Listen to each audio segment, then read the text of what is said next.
The freezing rain had soaked through my jacket 20 minutes ago. I couldn't feel my fingers anymore.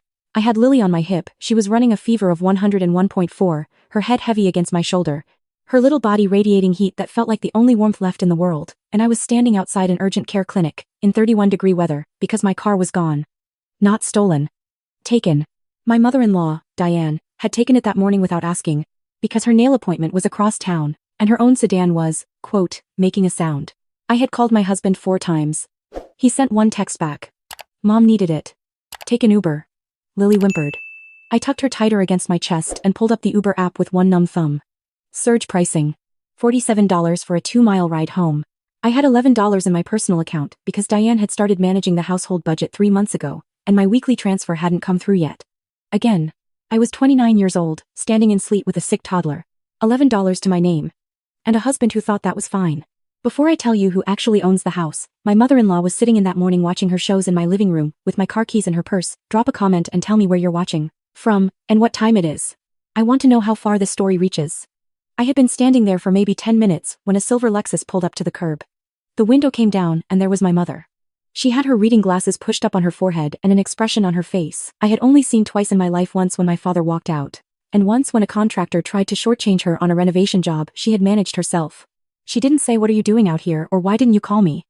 She just looked at Lily, looked at me, and said, "Get in the car." I got in. She didn't ask questions until we were a block away from the clinic. Then she said, very quietly, "Where is your car?" Maya. Diane needed it. The silence that followed was not empty. It had texture, dense and pressurized, like the moment before a weather system shifts. "You walked here in this." I didn't walk. I Ubered. The pickup was at the corner and. "Stop." My mother glanced in the rearview mirror at Lily, who had finally closed her eyes. Her voice dropped to a register I recognized from childhood. The one that meant she had already made a decision and was only waiting for the right moment to execute it.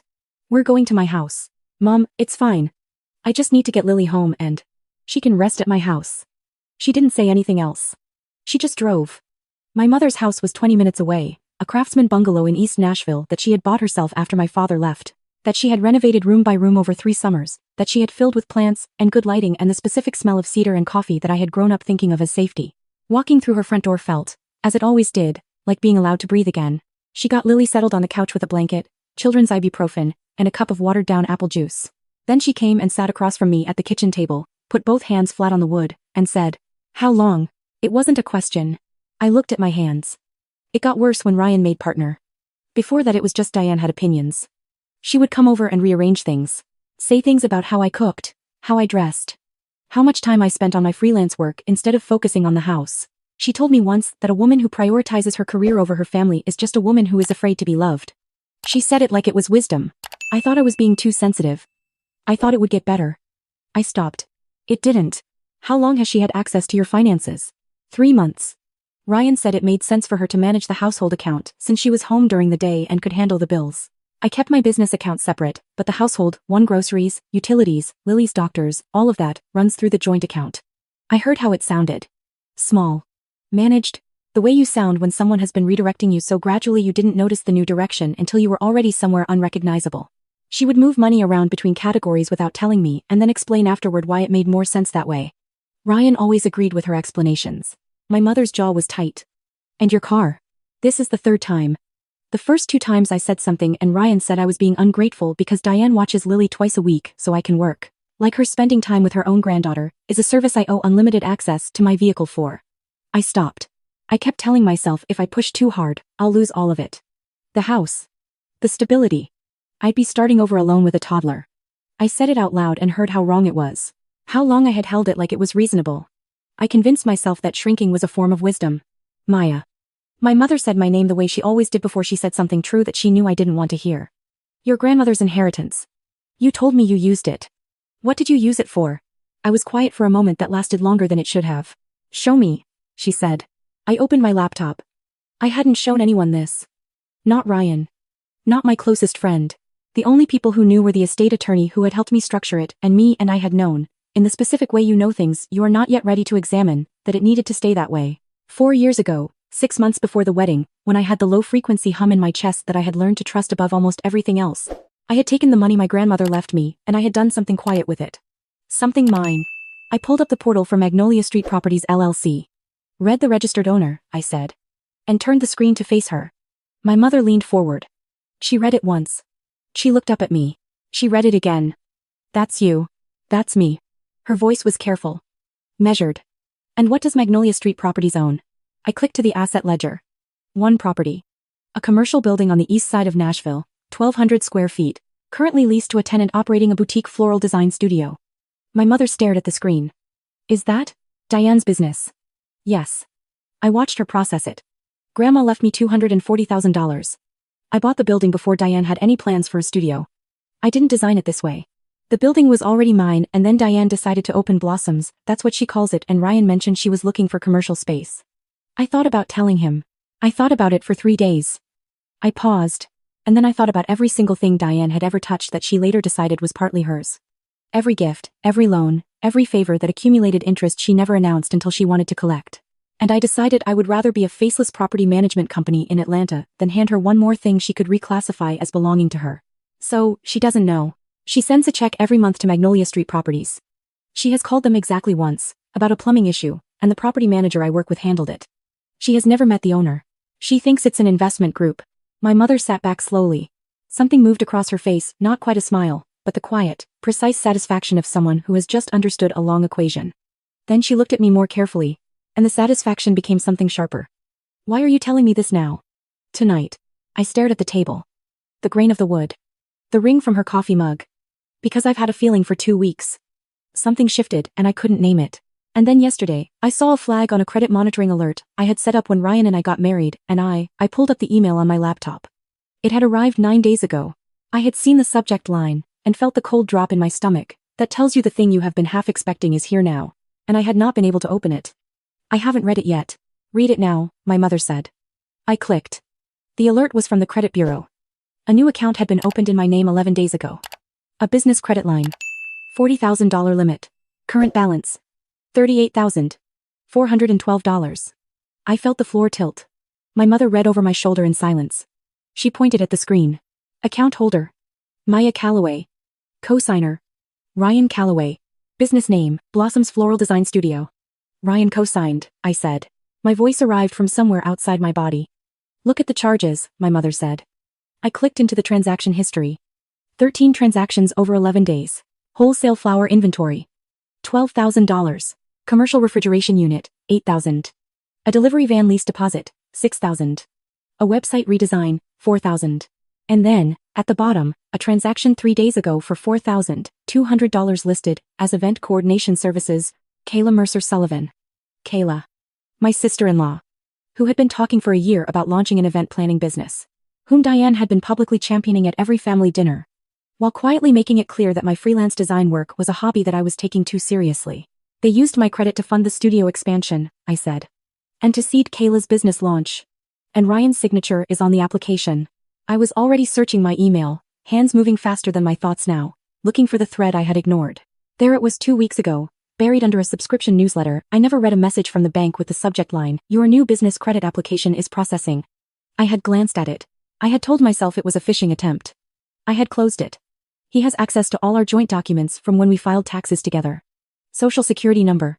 Credit history. Everything. Maya. My mother's voice was the calmest it had been all evening. That particular calm, that is not the absence of feeling but the management of it. What they did is not a miscommunication, it is not a misunderstanding. She met my eyes. What they did is a crime. I sat with that word. I let it land. Crime. It was the correct word. It had the exact right weight. It also meant that the man who had stood at the front of a church 2 years before our daughter was born and made a set of promises in front of everyone we loved had looked at me and decided I was a resource. That Diane had looked at me, the woman who cooked dinner in her son's house, who deferred to her in every small argument, who handed over her car keys without a scene, because she had been conditioned to believe that conflict cost more than surrender, and decided I was a credit line. That they had done this while sitting in a house above the building I owned. In rooms they lived in because of money my grandmother had left me. Treating me like the least important person in the story of my own life. Check the joint account, my mother said. I already knew. The way you know things not from the evidence, but from the bone-deep cold certainty that follows betrayal once you let yourself stop pretending. I logged in. The account had held $4,300 as of Monday morning. I had checked it myself. It held $62. The most recent transaction was from 2 hours ago. Transfer to external account. $4,000. $238. No note. No payee visible. She did it while I was at the clinic, I said. Flat. Even. The tide in my chest was going out, and it was taking something with it, not just fear, but the specific exhausted hope that things might resolve themselves, without requiring me to burn anything down. Diane has access to the account through Ryan. She saw me leave with a sick child in the rain and she transferred the money. I looked at my mother. While I was standing outside in 31 degrees trying to afford an Uber. The room was very still. The furnace clicked on. Lily murmured something in her sleep. My mother reached across the table and covered my hand with hers for exactly 3 seconds. Then she straightened. What do you need to do first? I was already thinking through the sequence. Freeze the joint account and dispute the transfer. Fraud alert on all 3 credit bureaus. Call David Park. David was the attorney who had structured the LLC. He had been calm and thorough and had asked almost no questions 4 years ago when a 25-year-old woman with an inheritance had told him she wanted an asset held quietly in her name only. I had liked him for that. And a police report. I'll stay with Lily, my mother said. I was on the phone for most of the next 2 hours. The bank representative was efficient and unsurprised in the way of someone who has handled this specific variety of situation before, the kind where the person on the outside of the account is also somehow the person on the inside of the fraud. She flagged the transfer, opened an investigation, and froze the account. I gave her every timestamp and transaction number I had. The credit bureau calls took less time. Fraud alerts, filed. Dispute process, initiated. David Park answered on the second ring. I told him everything in the order it had happened, and he was quiet through all of it, the credit line, the co-signature, the transfer, Ryan's access to my documents.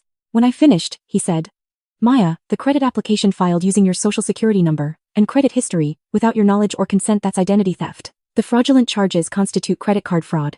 Both are federal. I know. I also want to ask about the Meridian Street property.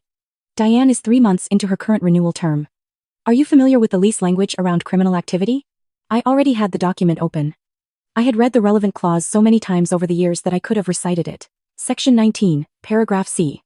The landlord reserves the right to terminate this agreement with immediate effect in the event that the tenant, or any individual, associated with the tenant's business operations, is found to have engaged in fraudulent, criminal, or otherwise unlawful activity, regardless of whether such activity was conducted on or off the premises. I see it, I said. File the police report tonight. Get the case number. I'll draft a notice of immediate lease termination, citing Section 19C and referencing the case number. You sign it as property manager. A pause. She'll have 72 hours to vacate. Draft it, I said. I'll sign it. I filed the police report through the department's non-emergency line. The officer was methodical and patient and gave me a case number I wrote on the back of an envelope from my mother's junk drawer because it was the only paper within reach. David sent the termination notice as a PDF 40 minutes later. I printed it on my mother's printer while she sat in the next room reading to Lily, who had woken up and wanted her grandmother's voice. The header read, Notice of immediate lease termination blossoms. Floral Design Studio, 1140 Meridian Street East. It cited Section 19C. It listed the police case number. It gave 72 hours to vacate. At the bottom, the signature line. Property Manager, Magnolia Street Properties LLC. I signed it, M. Calloway. The printer finished. I lifted the paper. It was still warm from the machine, and I stood there for a moment, holding it and thinking about the version of myself that had driven away from that clinic 2 hours ago with $11 and a sick child and no idea that she was holding, quietly and without knowing it, more power than anyone had ever given her credit for. My phone had been vibrating steadily for the last hour. I picked it up and looked at the lock screen without unlocking it. 11 texts from Ryan. A voicemail. The text escalated the way his messages always escalated when I didn't respond immediately, starting with the reasonable register he used when he still thought he could manage the situation. Then the irritated register. Then the one I recognized as genuinely unsettled, which I had almost never heard from him before. Where are you? Lily needs her medication schedule. I told Mom she should have asked first. Can we talk? Maya, please respond. This is stressing everyone out. And then, the one that arrived while I was on the phone with David. There's been a misunderstanding with the business credit account. It was supposed to go through the LLC for the studio. I can explain. The LLC. He had just referenced the LLC. He knew about Magnolia Street properties. I felt something go very cold in my chest. I sat down. I went back through the last 18 months of emails, my business account, which Ryan had never had access to, but which I had been careless about on the shared family computer. And there it was. 9 months ago. An email forwarded from my Magnolia Street properties account to an address I had never seen, an account that turned out, when I searched it, to be a secondary account Ryan had created from my name and his initials. He had seen the LLC. He had known. Not who the tenant was, maybe not all of it, but he had known the property existed and he had not told me he knew. He had let Diane keep sending checks. He had let her believe she was renting from a faceless corporation. He had said nothing. I forwarded everything to David and put my phone in my bag. My mother appeared in the kitchen doorway. Ready? Almost. I sent 3 emails from the Magnolia Street Properties account. One to Diane's business email with the termination notice attached. One to the property management company. To log it formally, one to David with a signed copy for his records. Then I stood up. I picked up my keys. My car keys. My house keys. The keys to the building on Meridian Street. Let's go, I said. We drove to the house together. My mother followed in her Lexus. My car was in the driveway. Ryan must have driven it back at some point while I was on the phone, or Diane had. It didn't matter. It was there. Just sitting there. In front of the house I owned. My mother parked at the curb. Do you want me to come in? Stay here, I said. I won't be long. The light inside was warm and gold through the front windows. I could see the television moving. I used my key on the front door and pushed it open without knocking. Ryan was in the kitchen doorway. Diane was on the couch. There was a glass of red wine on my coffee table, leaving a ring on the wood I had chosen, on the table I had bought, in the house I had paid for. Diane looked up when I walked in. Her expression went through several things in quick succession: surprise, irritation, and then the particular rearrangement of features that people perform when they have decided in advance to be innocent. Maya. Ryan stepped forward. His voice was the careful, calibrated one. The one from conference calls. I was going to call you. The business credit situation, it was supposed to be a short-term bridge for the studio. And I should have told you. But it was never supposed to. I set the lease termination notice on the coffee table. Next to the wine glass. Diane picked it up. She read the header. She read the case number. I watched the color leave her face the way water drains from a tipped container, not all at once, but steadily. Irreversibly. What is this? She said. A notice of immediate lease termination, I said. Blossoms has 72 hours to vacate 1140 Meridian Street. You can't. She stopped. She was still reading, scanning for the thing that made it not real. Magnolia Street Properties. Who is? She looked up. Who sent this? I did. The room went the specific quality of quiet that happens when everyone in it understands that the story they have been inside is not the story that was actually happening. I own the building, I said. I have owned it for 4 years. Every lease payment you have made for the last 3 years has gone into a savings account I opened in Lily's name. Diane stood up very slowly. She had the look of someone doing rapid structural calculations, checking for exits, finding them blocked. You have been lying to this family. I have been protecting my assets, I said. I was right to. She was composing herself, I could see it, the way she always did when she was outmaneuvered, assembling the familiar posture of the wronged matriarch. I am going to have our attorney look at this. You cannot just terminate a lease. Section 19C, I said. Criminal activity associated with the tenant. The police report case number is on the notice. You're welcome to have your attorney verify. I looked at Ryan now. I had been not looking at him since I walked in, and now I looked. He was leaning against the doorframe with his arms crossed, which was a posture he used when he was deciding whether to fight or concede. The fraud alert is on all 3 bureaus. The bank has the transfer flagged for investigation. The credit card application is part of an active identity theft report. Ryan uncrossed his arms. Maya. David Park, I said. Have your attorney call David Park. And then Diane did the thing she always did when accountability arrived. She made herself its victim. She sat back down heavily, pressing one hand flat against her sternum, the other against her temple. Her voice climbed and trembled. I have given everything to this family. I gave up my own plans, my own. Your own plans are the subject of an active police report, I said, very quietly. I'd saved the speech for the attorney. I picked up my keys. I turned around. I walked to the front door, and I pulled it shut behind me, and the click of the latch was the quietest, most complete sound I had heard in 2 years. I got into my mother's car. I sat down. I put my seatbelt on. My mother did not start the engine. She waited. I own the house too, I said. I told them that. She nodded slowly. She cried. She would, my mother said. Not a judgment. Just a thing she had already accounted for. We drove back through the dark streets to her house, where Lily was asleep on the couch, with her fever coming down, safe and warm, not knowing that the scaffolding of her mother's life had been taken apart and rebuilt in the space of one night. Diane vacated the studio 2 days later. She sent several emails through Ryan's account. I had David respond to all of them. The bank investigation concluded in my favor 31 days later. The fraudulent transfer was reversed. I closed the joint account the same afternoon. The identity theft case moved more slowly. 63 days, 2 formal interviews, 1 afternoon in a federal building, giving a statement I had been mentally composing since the moment I read that credit alert at my mother's kitchen table. Diane accepted a plea agreement. Restitution. Probation. Community service. Ryan's signature on the fraudulent credit application ended his partnership track. That was not something I did. It was the consequence of the thing he chose. I don't lie awake at night thinking about either of them. I did. For a while. In the way you do when something you built has come down, not mourning the people but mourning the version of yourself who believed the thing was real. Now, I lie awake thinking about other things. The studio on Meridian Street is vacant and I've had 3 different tenants tour it. Lily started preschool and already has opinions about which color folder is superior. I finally signed the freelance contract I had been walking away from for a year because Ryan had told me, casually, over dinner, that ambition in a mother reads as absence. On the last night before the separation was finalized, I walked through the house alone, after Lily was asleep. Every room. I turned on every light. I stood in the kitchen and put my hand flat on the counter and I thought about the woman who had stood in the sleet outside a clinic with $11 and a sick baby and genuinely believed that was just the cost of having a life. I thought about what I would tell her if I could go back. I would tell her, you were never at their mercy. You just forgot whose name was on the deed. I turned off the lights. I went to bed. For the first time in 3 years, I slept the whole night through.